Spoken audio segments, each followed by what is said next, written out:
There we go. Welcome to the line change. In this video, much similar to the previous video that came out talking about the PWHL, this time we're not talking about the Vancouver Canucks. We're going to be talking about the baby Canucks over in Abbotsford. As the other night, they defeated the Tucson Roadrunners 4-3 in the first game of the AHL Playoffs.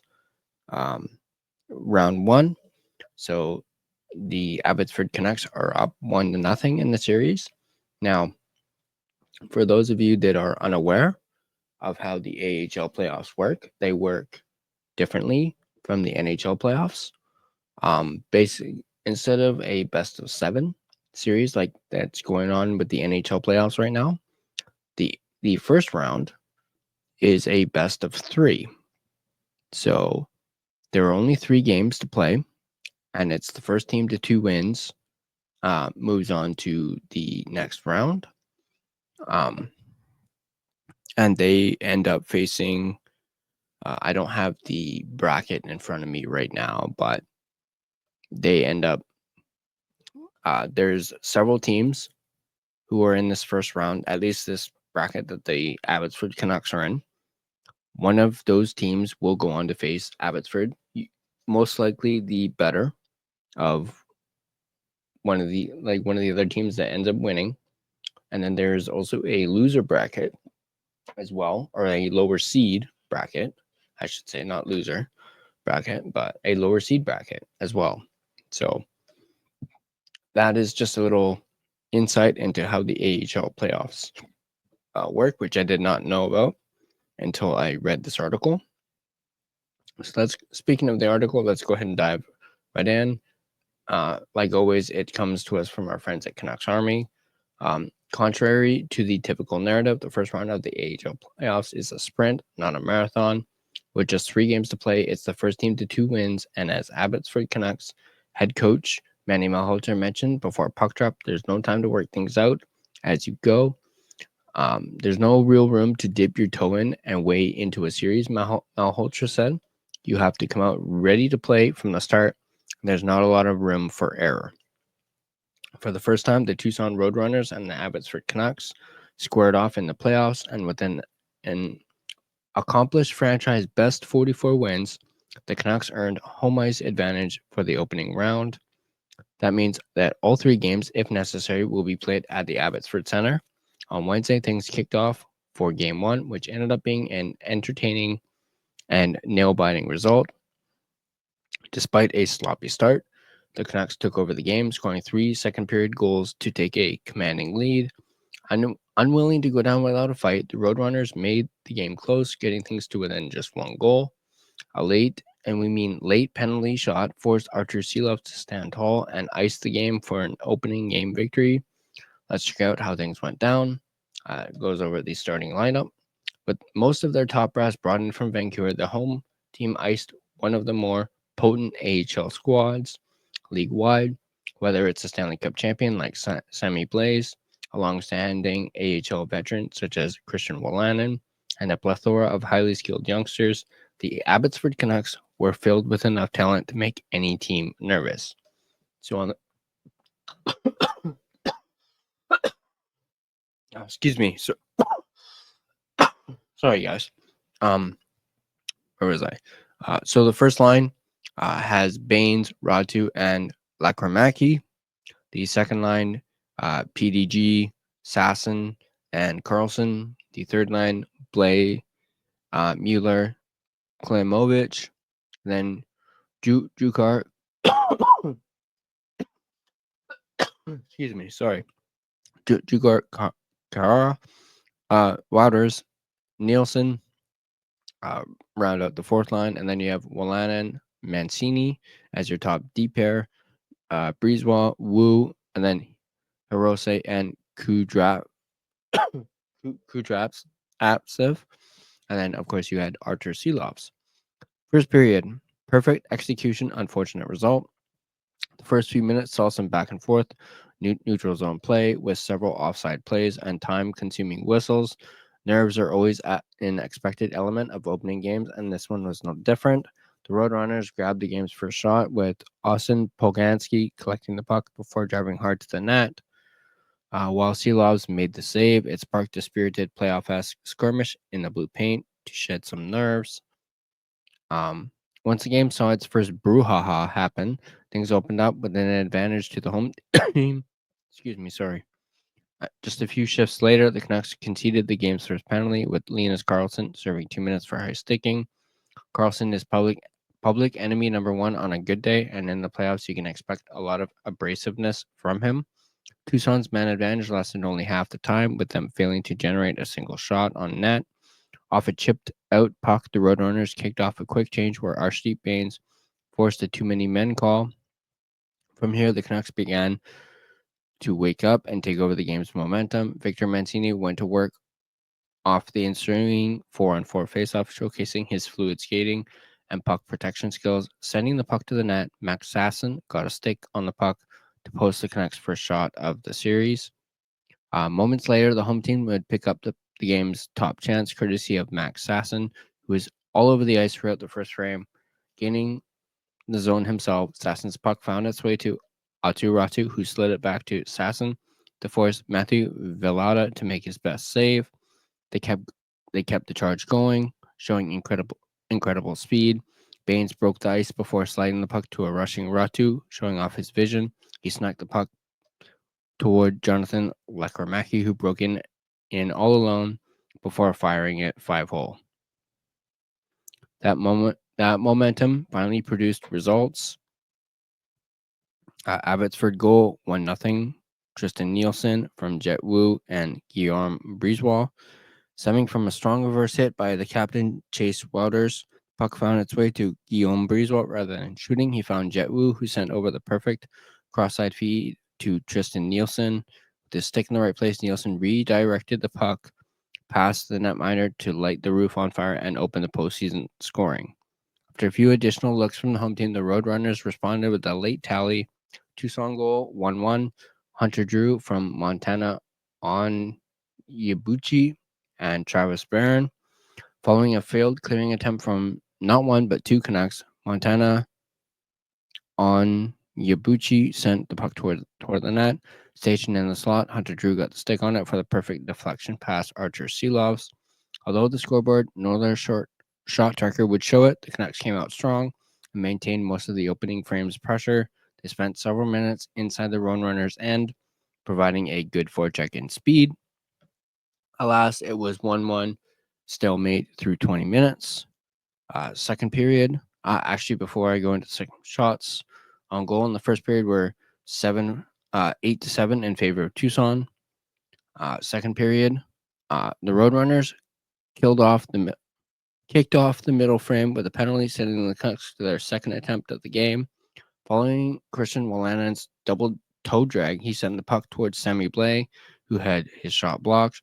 Turning things up the ice quickly, Austin Poganski rushed up looking for a shorthanded breakaway. With Wallanen catching up, he settled for the blocker shot, which was set aside with ease by Seelovs. At the other end, they made things count. Abbotsford goal 2-1. Sammy Blais from PDG and Archdeep Baines. Thanks to a nice second effort to keep the puck from Baines, he moved the puck up to Phil Di Giuseppe, who gave it to Sammy Blais. Leaning into it, Blais teed up a howitzer, beating Velada clean up top to give the Canucks their second lead of the game.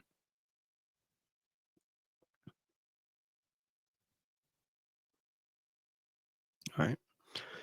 So I was just watching a little bit of a replay there of the goal. Enjoying that one goal lead, things got quiet midway through the period with little action at either end. The Canucks did enjoy a penalty kill during that time, allowing just one semi-good chance. They took that kill and ran with it. Abbotsford goal 3-1. Linus Karlsson from Archdeep Baines and Kirill Kudratsev.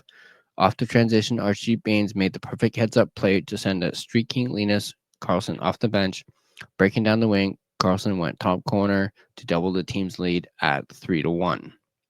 Moments later, the Roadrunners were dealt a dagger with their captain catching a 5-minute major with a nasty hit on Akito Hirose.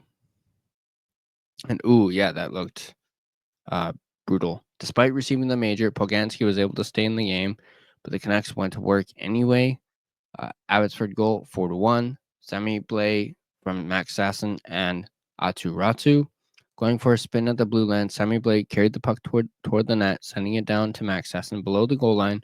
The puck took a few favorable bounces off the attempt to get it back to him before finding Blais' stick, but once it did, he made no mistake for his second goal of the game. Tucson did manage to respond, though. Tucson goal 4-2. Travis Barron from Cameron Hebig. Working the perimeter, Linus Carlson sent the puck across the ice, but just behind his closest teammate. Collecting the puck was Cameron Hebig, who turned on the Jets down the ice. Selling shot, he sent the puck to Travis Barron, who deposited the quick one-timer past Artur Silovs.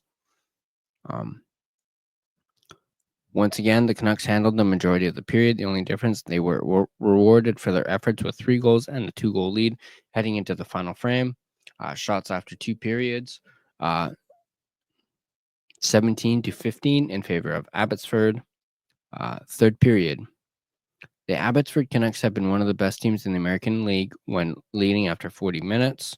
They were looking to add to that reputation, and Artur Silovs was doing his part, getting the shoulder up for a pair of saves early in the period. What's a playoff game without a huge Jet Wu hit, right?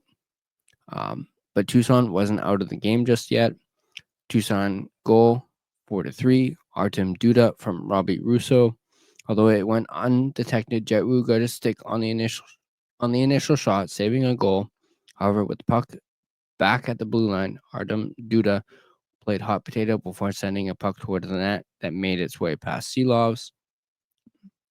What once felt like a potential landslide suddenly became a single goal with ample time remaining. But the Canucks did get back on their toes after several hits along the boards. The Canucks earned themselves another power play. Despite the big opportunity to collect some added insurance, the Roadrunners earned the kill, putting them at 2 for 6 on the power play. Heading into the final 5 minutes, Silovs continued to keep the game out of reach for the Runners, this time tossing out the quick blocker on a slam dunk one-timer attempt. And then it happened. Despite the Canucks getting the puck out, some nervous in-zone pressure to clear the puck to safety, the whistle was called. Why, you ask? With the net sitting off its moorings, it was deemed that Silovs had knocked it off on his own. As a result, Tucson was handed a penalty shot with 35 seconds remaining in the game. Yes, 35. The Roadrunners selected defenseman Max Zuber, who attempted the backhand forehand move, but Silovs stood tall, sliding over to make the save and secure the victory. Despite a close game that came down to the wire, and we mean literally, the Canucks held on for the 4-3 victory to take Game 1 of the best-of-3 mini-series. Final shots in the game were 24-23 in favor of Tucson. Final score 4-3 for Abbotsford. These two teams are right back at it later tonight, battling it out for Game 2. With the Canucks victory, it's win and move on, while Tucson will look to force a do-or-die situation. Puck drops at 7 p.m. at the Abbotsford Center. So there's a little, mini recap for Game 1 of the Abby Canucks versus Tucson Roadrunners in the first round of the AHL Playoffs. I will admit I have not watched too much of Abbotsford. Obviously, I've heard, how good they've been this year, and that incredible stretch run they went on where they mirrored the St. Louis Blues and actually outdid the St. Louis Blues when it came to their winning streak. Obviously, I just did this video just for the sake of it, with the Canucks, the Vancouver Canucks, that is, not being in the playoffs. I wanted to do some content when it came to the playoffs, and I figured, why not just do Abby? Maybe I will do this for the entirety of the playoffs, depending on how long Abbotsford is in the playoffs. Hopefully they go all the way. as they have most certainly earned it from the season they've had this year. And it would be a great experience for those young guys down on Abbey. Like your Linus Carlsons, your Max Sassons, your Atu Ratus. They deserve this kind of experience, and I think it will be very fulfilling for them. So that's going to do it for this video, this mini AHL Playoffs game recap for the Abbotsford Canucks. If you like this video, go ahead and hit that like button. If you're not subscribed to The Line Change, I want to stay up to date on all your Vancouver Canucks content. Go ahead and smash that subscribe button. Also, hit that little bell notification so you stay updated on whenever we upload a new video. You can find us on social media, on Twitter/X at LineChangeFan. Find us on Instagram at The Line Change. You can also find us on Facebook. Just simply search The Line Change to find our Facebook page. If you prefer a audio version of this podcast, you can find us on both Spotify and Apple Podcasts.